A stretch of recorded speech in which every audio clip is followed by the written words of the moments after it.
Good morning, good afternoon, good evening. Welcome to IPC TV. I'm Glenn Marsden, the founder of Imperfectly Perfect Campaign, and each week we are bringing you more of our inspirational co-authors for the Pay It Forward, Notes to My Young Self, in collaboration with the Imperfectly Perfect Campaign for Volume 4. As you've been seeing, many of our co-authors over the past couple of weeks have been coming on, sharing a little insight into their stories, why they got involved, what was drawn to them, and a little bit about themselves. So without further ado, we have got another inspirational co-author on, Romyann Brooks. I'm going to bring her in a couple of seconds, guys.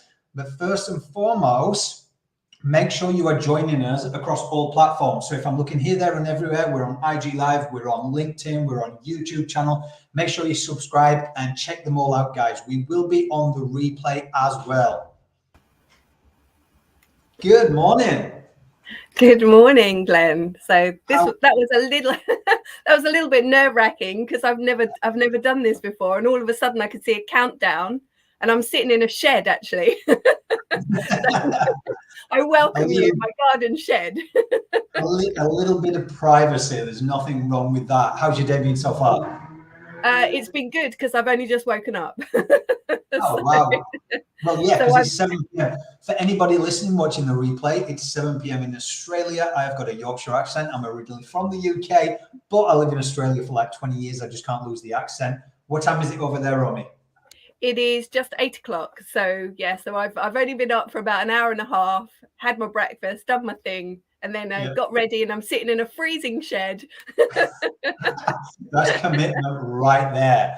Well, you know what? We're going to get straight into this. So first and foremost, to our audience, again, this is going to go out across all our platforms, the IPC. Introduce yourself. Let us know a little bit about you.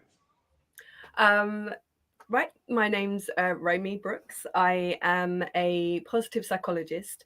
I actually got involved in the book because of Kazir, because we were actually at university together doing a master's in applied positive psychology. Wow. And we met there, and it was just the whole thing, the whole course that we were on, the people that we were actually with were absolutely amazing, and it was inspirational itself, and we met through that. I'm also a clinical hypnotherapist and psychotherapist. I'm an actress, I'm an autism advocate, and I'm passionate about sort of supporting vulnerable families. I used to work for charity as a family support coordinator, working with vulnerable families and families that are struggling with mental health, and their children are struggling with mental health.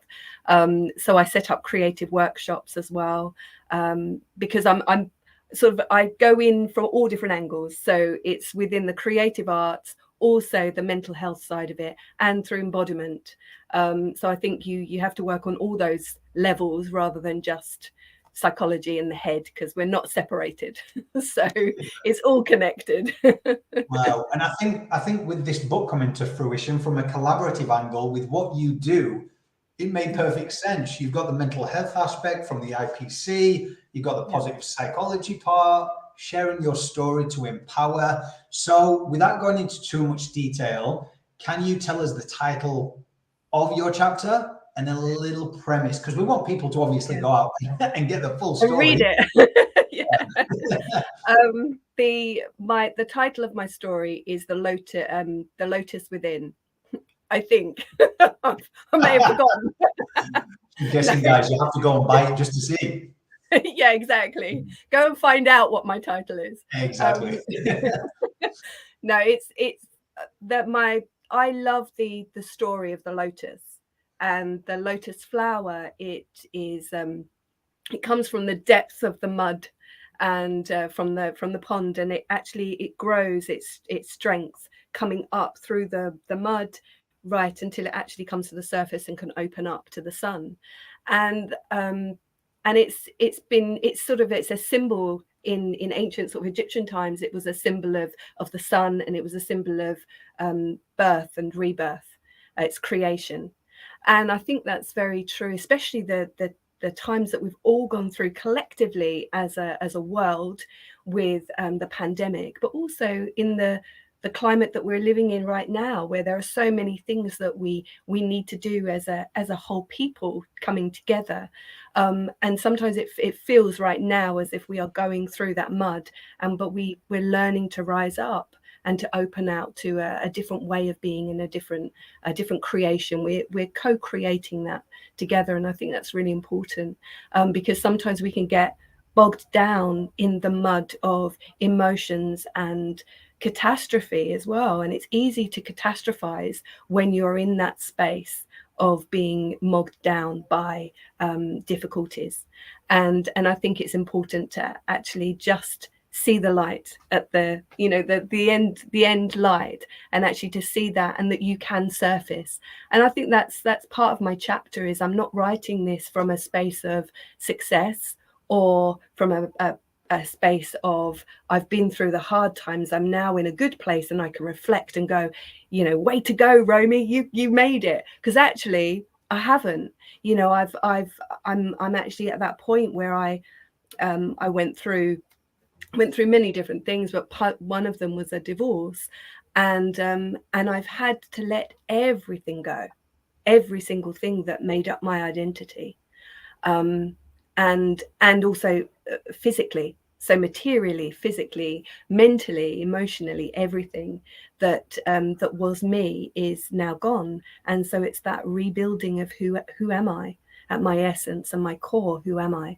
And I think we all come to that stage at different points, and because I work with vulnerable people that are from all different walks of life within the charity that I worked with, and I would be sitting in one day I'd be sitting in somebody's home, listening to them and doing an assessment with them for their mental needs and their support that they may need. And I'm sitting in a beautiful, beautiful house with everything around me, and somebody that is falling apart because they can't cope. And then in the afternoon, that'd be in the morning, in the afternoon, I'm sitting with a mother that is in a hostel with her children, and she's lost absolutely everything. And the emotions are still the same. The emotions are the same.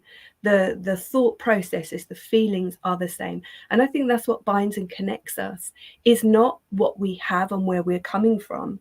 It's actually the emotions that we share, and seeing that in each person is really, it's really important for me to get that message across, is actually acknowledging somebody else, acknowledging them and seeing them for who they are.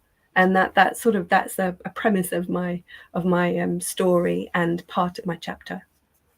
I love that. And I'm going to ask you a question now, because I love to flow in these interviews. It just comes up when you're speaking. And as a professional, what you do, you're a woman of many hats. For that corporate sector, when you talk about positive psychology within that realm, as we know in a lot of industries, a lot of people who are seen as professional, especially in psychology, don't often share a lot in regards to their vulnerability, because they're seen as this professional who people come to. How do you get to a space, because this is going to inspire so many people that we don't even know, and if there is other positive psychologists that actually daren't show a side of themselves, have you found that you have connected with people a lot better through exactly what you say about memories and emotions, that connection, rather than trying to disassociate and go, I'm the professional, I've got it all together? Because you're so open and honest in how you just spoke about that. But what have you found from your own experience?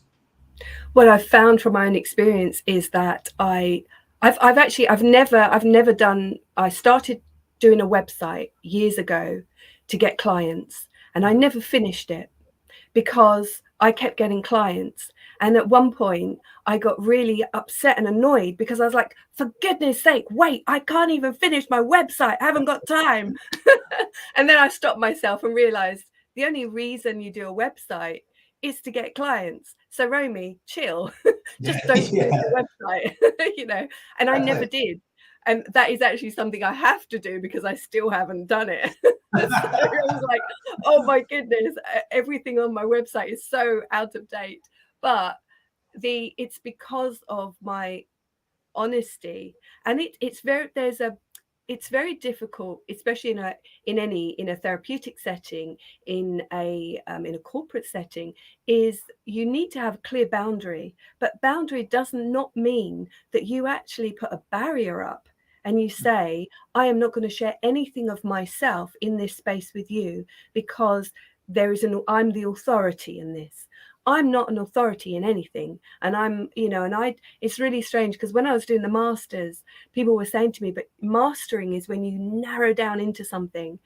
And I don't narrow down. I see the connection in everything. And I was like, oh yes, but I see the connection in everything, and someone's like, no, that's not mastering. You have to go real, you have to funnel down. And maybe a PhD would be better for me because I could then like connect all the dots, as many as possible.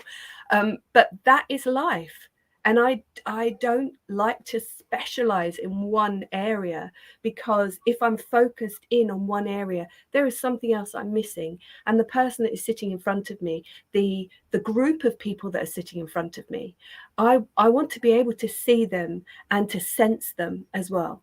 Because a lot of times we're scared to be in a space with somebody and sense what is going on in their body in that moment in time. Because actually, when you're sitting opposite somebody or you're with somebody, you can feel their energy, and sometimes, and especially as a therapist, it's the congruence between what someone is saying and what you're picking up from how they're sitting, the tone of their voice, their movement. It's in that subtlety. But if you're not truly present with somebody in that moment, you're going to miss all of those things. And if you're not willing to step into that vulnerability yourself with some really good boundaries, but those boundaries need to be flexible. They need to be there, but they need to be pushed a little bit and held, because only then do you know what your boundary is. When someone can push it and you push back, you know what your boundary is, rather than putting up a boundary, go, right, this is it. It's strong. It's here. I do not cross this. There are so many times in my life where I reflect and look back on myself and I think, wow, I had some really rigid ideas when I was younger, and very judgmental. I was very sure that this was how you lived life, and anything outside of this box was wrong. And that was a brilliant place for me to learn, because things happened and I had to question my beliefs, question my principles, question everything about the rigidity that I held in place. And that was heartbreaking at times, but really necessary, because it's necessary to break down those belief systems that we have put in place that actually were not ours. They're learned behaviors from society, from family, from friends, and from where you are at, from your culture, your religion. And it's really good to question. I remember years ago, I was in America. I was an exchange student in America, which was absolutely amazing, completely crazy. I had born again Christians. I was part of a cult. I had devil worshippers that were coming after me. I ended up in hospital with a police guard outside my door. It was a year of just absolute amazement. I would love to do it as a film one day, because nobody believes. Can you do that as your next book? Because that sounds fascinating. Yeah. And the fact that it was just 1 year as well. Wow. But when I was over there, I was going to church. I'd never been to church before, and I was going to church every Sunday with the family that I was staying with. And I question everything, and I love everything, and I love religions, and and I really and I'm very spiritual myself, and so I would question everything, every teaching, and I was like, wow, I wanted to learn. And I remember being really, I was sitting in a classroom and I knew, and I don't know if this is too early or whether I can talk about this. I'm just going to go. And if not, then whoa. Let it flow. Let it flow. Okay. But I knew that I was in this environment, and I was 18, and I was the only virgin in the room. And I was questioning the Bible, and I was questioning the teachings, and I was then made to fit. And because I said, well, what about, like, sex before marriage, and how does that relate, and where does that, because I wanted to know, and I wanted to find out, what these beliefs were. And I was berated and shamed in front of everybody. And I sat there and I looked around and I thought, all these other people in this classroom with me that I actually go to school with, I know what they do. I know they drink and they take drugs and they have sex, and we're all only sort of 16 to 19, and you're not allowed to have alcohol in America under 21 anyway. But everyone was drinking. I mean, we had 3 people in our class that were in rehab, so it was really rife, but nobody wanted to talk about it. They didn't want to have those honest, open conversations, because it was better to deny and to shame than it actually was to have those open conversations. And that was a really, really good lesson for me at that point in my life. I was 18, sitting there, absolutely shamed in front of everyone, and spoken to as if I was very promiscuous, and I sat there thinking, but I know that I'm the only virgin here. And I'm having these conversations with you, and you've all turned on me and shamed me in front of everybody. And I mean, that's happened actually. That's why I do psychosexual therapy with people, and workshops as well, is because I've been shamed in that way so many times through my life. Because I've had the courage to stand up and ask questions that other people maybe are a bit afraid to, or embarrassed to, or ashamed to. And I'm not ashamed to ask them because I want to know. And yet the shame has turned on me. And I think that's quite interesting in our society, that there are places that we don't want to go to. And when someone wants to go there, we can ridicule them and tear them down for our own fear, rather than actually having an open conversation. And one of those open conversations that I love having, I've got one of my friends, Mary in Buckinghamshire, and we talk about race, or we want to talk about race. We talk about it and we go, we need to meet up, we need to do a podcast, we need to do this, and then we never get to meet up. But it's having those really deep rooted conversations, honestly and openly, between friends, about race, and about sort of racial differences and prejudices and biases, and those are the conversations that need to be had in government, and local government especially, because there's this undercurrent.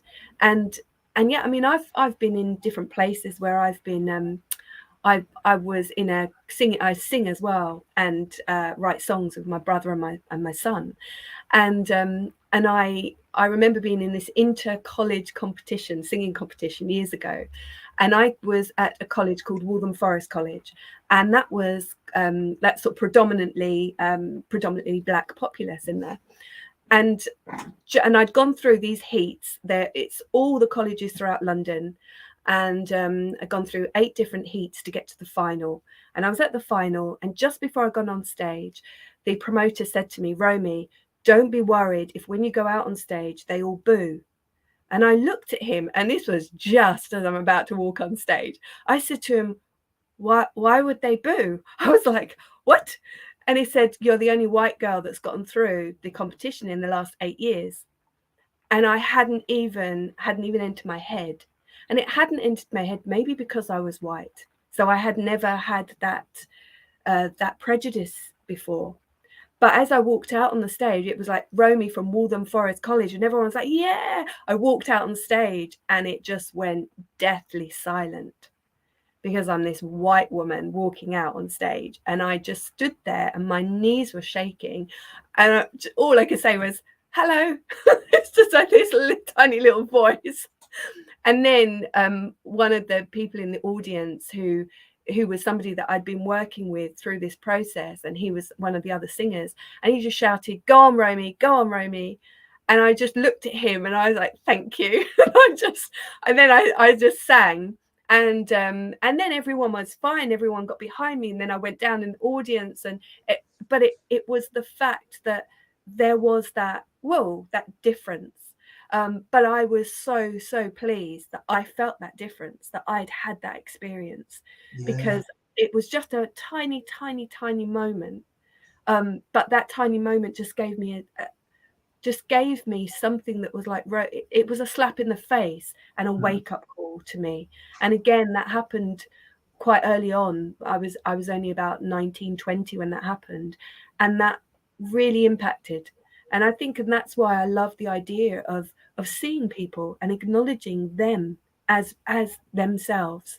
And yeah, and that's probably why I've gone into what I do, in all the different avenues, because I act as well. And that's beautiful because, yeah, you just dive into characters, and they can be characters of all walks of life, and you learn about that character through what you're doing and through embodying them, which I love. So what was the question?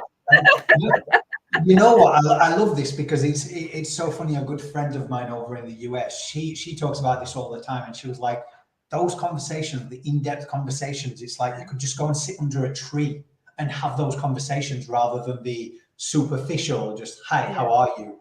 And I think if I can say anything with that is you definitely need to write a book. Because if that's only like this is a collaborative book, but that needs to be an autobiography of Romyann Brooks in 1 year, because that's incredible. And if there's anything that I've learned along my journey, like you said, I wasn't brought up around church, religion. I'm not religious, spirituality. But if anything, everyone always says, like Somalia and everyone who's part of this book are very much spiritual.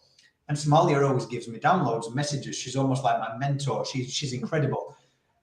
And she's like, you're going through tests at the moment, and you certainly can feel them. And when it comes, and then how you respond and understand, and you can look at things, and whether people come in our life for like lessons and these tests. And it's like, if we can remove ourselves from looking at the person in the flesh and actually just go, you know what, we might not be for that person, they might not be for us, but at the end of the day, I can respect them. Yeah. And we can move on and we can have this connection. And it's weird how it all happens, but I think once you learn to tap out of what society has indoctrinated us in to believe in how we should act when it comes to race, creed, whatever, I think that's when the compassion can come in, and that's when we can understand everyone's story. Because I always say the easiest way to remove judgment, comparing, or competing is to read someone's story or find out about them. Because once you know what they've been through, you're probably going to clap the loudest for them. Yeah, definitely. Just enjoy that. So I would say, out of everything, what do you want people to take away from not only your chapter, but the book in itself?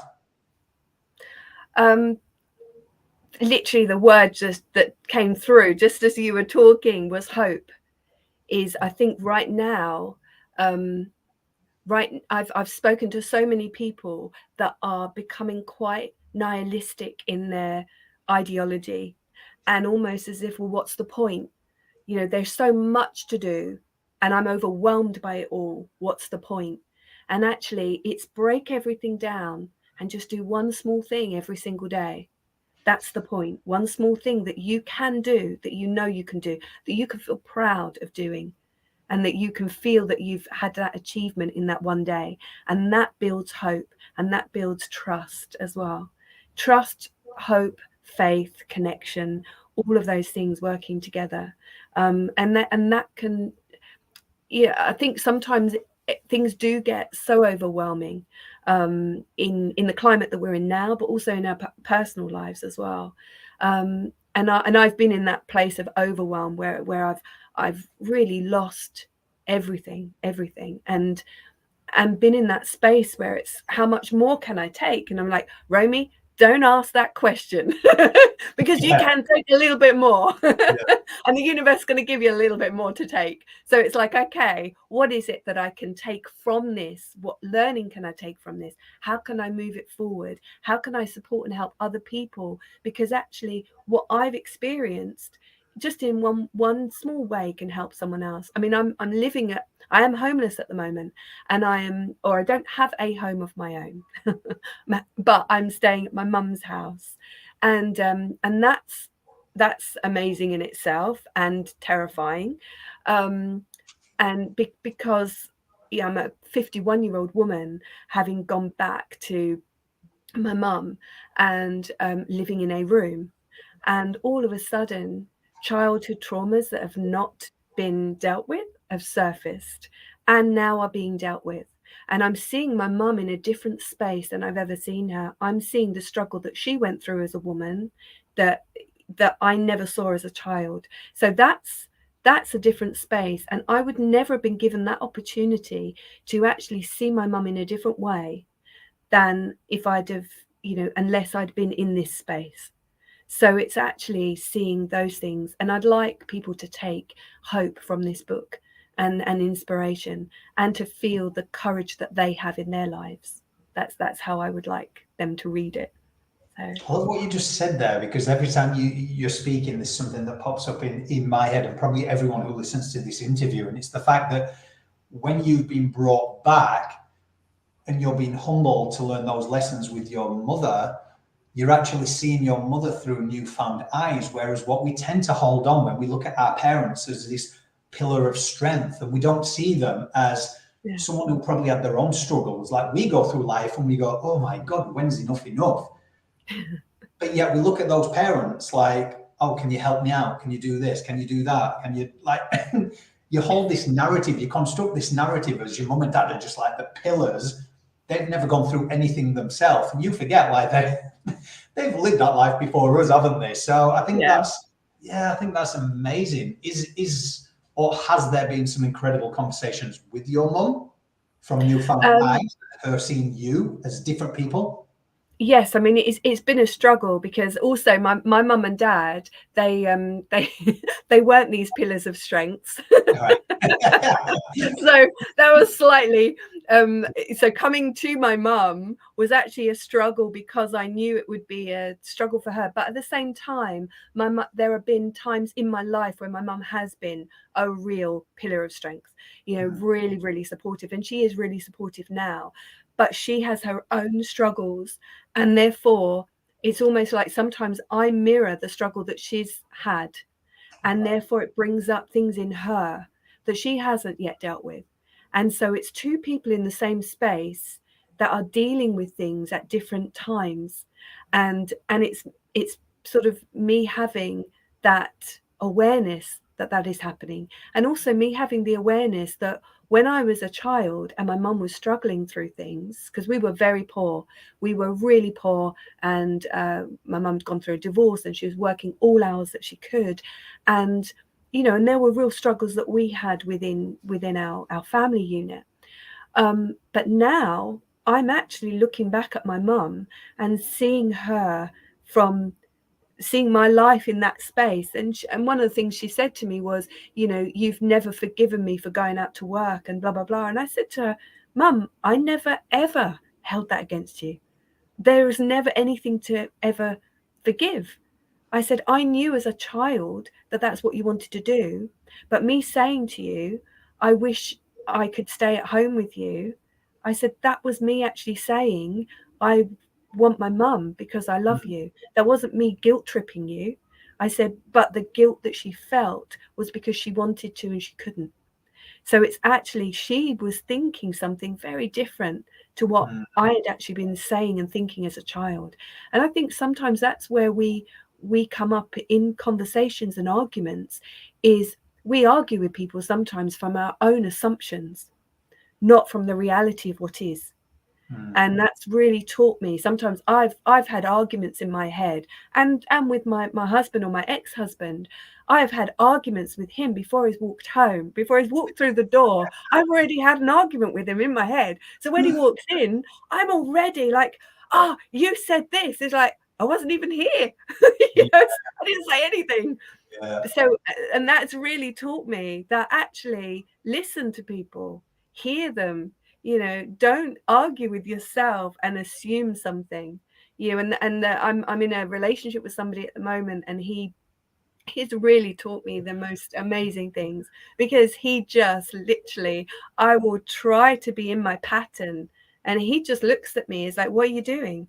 And then I'll just stop and I think, oh, I didn't even know that was there. And it's, and that's really been, it's been amazing, very, very frustrating. But humbling, and I'm really grateful for that, really grateful for that. So You just brought up a memory of me. It was it was my wife. She woke up one day and then all around the house she was like, the thing with my wife is when she's annoyed, she'll slam a cupboard or make it obvious. And I'm like, what's up with you? I remember it was years ago, and I was like, what's up with you? And she was like, nothing. And then halfway through the day, I'm like, what's up with you? And she was like, I had a dream that we had an argument. I was like, what? And she carried that dream to the day, and I was like, whoa, I wasn't even in the dream. So yes, I get that. But one question that I do ask everybody, just in relation to IPC, obviously it's about uncovering that mask. It fits in well with what we're doing with the women collectively moving forward and impacting 1 billion lives. What does imperfectly perfect mean to you? Wow, imperfectly perfect is I am on the autistic spectrum, and my daughter's autistic, and my boyfriend's autistic, and with autism, especially when you are high functioning, there is a mask that you wear in certain situations in order to function. And I know that I've been wearing masks, not really realizing them, because ultimately I was trying to fit in and belong and be like everybody else when I wasn't feeling that way at all. So imperfectly perfect, the whole idea is actually be yourself, the authenticity that is you. And it's okay. And the thing is, be okay with offending people, because actually, I'm scared of offending people. And I realized that I'm going to offend people because people can take the choice to be offended, and I don't mean that lightly, because sometimes you say something and it's offensive. There's a difference between someone doing something to be offensive to someone else and someone saying something from a place of their own authenticity, their genuineness, and also their own ignorance, because we are all ignorant of things that we don't know. Yeah. And I think that coming from that place, if I offend somebody, I want that person to say, I was offended when you said this, this, and this, and to have that conversation, because to me, that's being open, honest, and being sort of imperfectly perfect in this really imperfectly perfect world. It's being able to be yourself and to know that you can redress things. If you make a mistake, you can actually learn from it and make amends. That's the important thing, is making amends for a mistake, not just going, oh, I've made a mistake, sorry, and move on. No, actually, how can I make that better? What is it that I need to learn from this, and how can I make amends to you?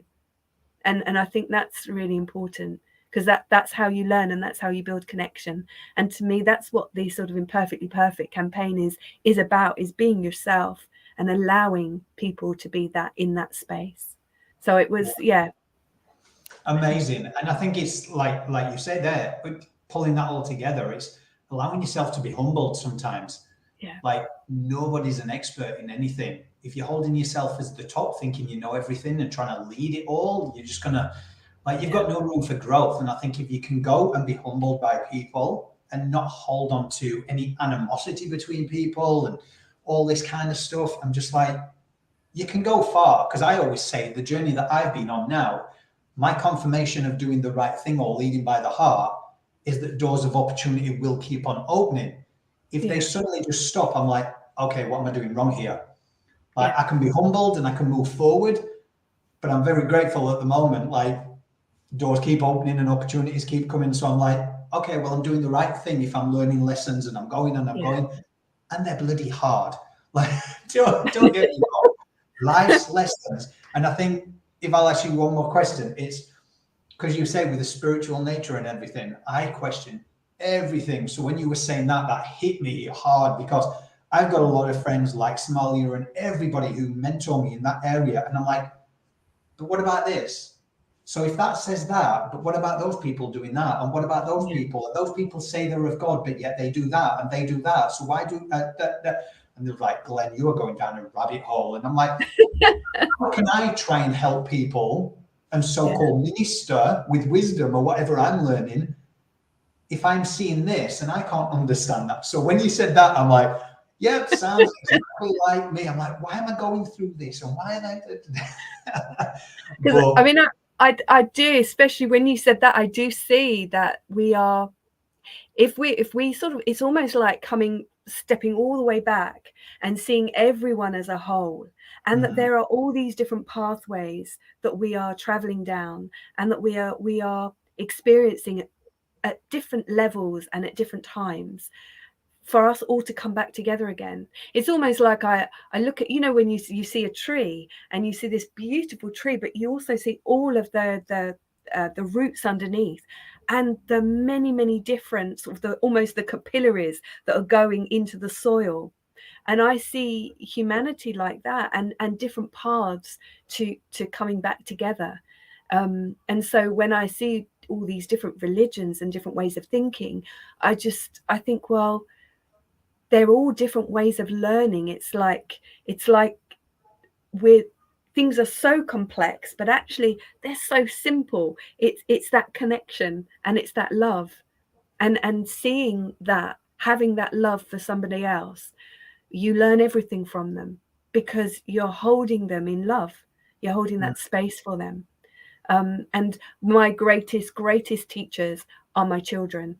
I never learnt more or was able to come into myself and my own until I had my children. Because all of a sudden, I mean, I was very introverted, very shy, and all of a sudden I started to talk to people because I wanted my children to have friends. And I thought, I have to now talk to this woman standing next to me because I want my children to have friends. And it was quite amazing, because I'd stand in the playground and I would just stand there, and all of a sudden I would just say, "Oh, it's really cold today, isn't it?" To nobody in particular, just hoping that somebody would catch on to my willingness to have a conversation. And sometimes it didn't work, and sometimes it did. But it was the beginning of me learning how to have those conversations, and how to then see people and get over my own shyness, get over my own insecurity. Once I did that, I could then see the other person, rather than be so self-conscious of myself. So and that really helped to overcome that. Well, you know what? I knew you was inspirational for stepping forward and paying it forward and reading your story myself, but to hear more tonight, it's been incredible. Please do tell our audience, as I say, it's across all socials, so watch the replay, guys. Where can people find out more information about you, Romy? Well, when she gets a website done. Yeah, exactly. When I get my website done. No, I mean, I have an email that people can contact me on if they want to. But I am doing my website, and that would just be romybrooks.com. Yeah, I think so. You have to figure that one out as well as the title. I'm the most unprepared social media person. I'm the person that wants to connect with people, but have no idea how to connect with people. But she is on Instagram as well, guys, and Facebook. So what we'll do is we'll put all the links underneath when it goes live, and I'll get those details from you. But guys, remember, we are near the 30th of November. You can grab your pre-release now. Me and Kazia are so proud of each and every lady for stepping forward, and just, we can't wait to see how far this book goes. We know it will already. But yeah, on behalf of me, and I hope I speak for Kazia as well, I'm sure I do, thank you, Romy, for stepping forward, paying it forward. You'll never know how many lives you're going to touch with this book. And just to receive those messages when this book comes out is going to be incredible, about whose life you've saved and things like that. So you can grab the pre-release, guys. Just go to the links when I post these out, or you can go to any of our socials, myself, Kazia Luckett, Romyann Brooks, any of the co-authors. 30th of November. It is not long now. What we're on like 2.5 weeks away before the main launch, and you can grab your hardback. And I've already had a lot of people reach out saying, we've got the Kindle, but we want the hardback copy as well. So it's like, great. So guys, until next time, make sure, as I always say at the end of these interviews, keep having the hard conversations, because it is the hard conversations that save lives. Thank you very much, Glenn. It's been lovely speaking to you. Welcome, Romy.